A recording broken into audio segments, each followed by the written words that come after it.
Və son günlər əsəblərimizi gərginləşdirən bir hadisədən xəbər var. Kürdəmirdə itkin düşən 3 yeniyetmə qız paytaxtda tapılıb. Onlar polisin əməliyyatı ilə Dənizkənarı Milli Parkda aşkarlanıb.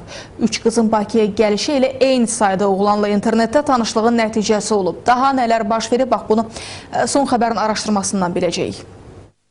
2 gün öncə itkin düşən məktəbli qızlar tapılıb. Daxili İşlər Nazirliyinin Baş Cinayət Axtarış İdarəsi, Qaradağ Rayon Polis İdarəsinin və Kürdəmir Rayon Polis Şöbəsinin birgə əməliyyatı nəticəsində evdən hazırlığa getmək adı ilə çıxan Kürdəmirin Carlı kənd sakinləri, 16 yaşlı məktəblilər Tünzalə Şirəliyeva, Rüyalə və Minayə Novruzovalar paytaxtın mərkəzində Dənizkənarı park ərazisində saxlanılıb. Gecə saat 1 radələrində Səlyan rayon sakinləri Bakıdan mağazada satıcı işləyən 21 yaşlı Qismət Əliyev, onun qardaşı 20 yaşlı Rahib Əliyev və Neftçala sakini 20 yaşlı Hüseyin Əliyev parkın müxtəlif yerlərində hər biri ayrı-ayrılıqda bir qızla birgə tutulub.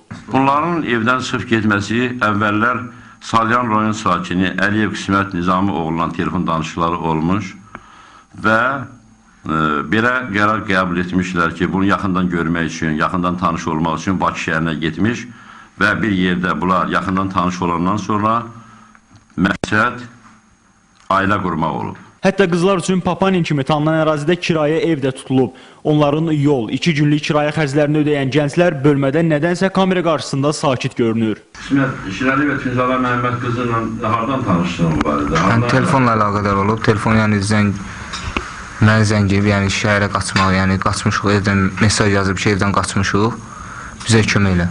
20 yanvarda mənimlə Bakı şəhərində 20 yanvarda görüşüb və həmin onlar mənə deyib ki, evdən qaçmışıq, bizə bir şərait yarat qalmağa. Mən də onlar üçün ev tutmuşam, yəni evdən qalıblar. Müxtəlif versiyalara müzakirə edilsə də polis gənclərin evdə birlikdə qaldıqlarını təqzib edir. Bunlar yaxın qohumlarının evində qalıblar, Bakı şəhərində. Onların üzərində hal-hazırda heç bir zorakılıq əlamətləri olmuyor və dindirilən zamanda özləri öz səmiyyətinlə bildirdilər ki, yəni həmin günün qaldıqları yerdə üçü bir yerdə qalıb və günüzü, yəni ayın 15-i günü, 16-sı günü bunlar günüz bir yerdə görüşürlər. Gecəni sadəcə olaraq özləri ayrı bir yerdə qalıblar. Qeyd edək ki, qızları Kürdəmirdən Bakıya gətirən taksi sürücü Müşfiq adlı şəxs də polis tərəfindən dindirilib. Onun sözlərinə görə yolda gedəndə qızların tez-tez Qismət adı çəkdiklərini deyib. Müşfiq eyni zamanda 2 bacı və bir rəfiqənin avtovağzaldan hara getdiklərini görmədiyini bildirib. Statın sonu Elvin Dəmirli, Samir Cəbiyev, Son Xəbər, Kürdəmir.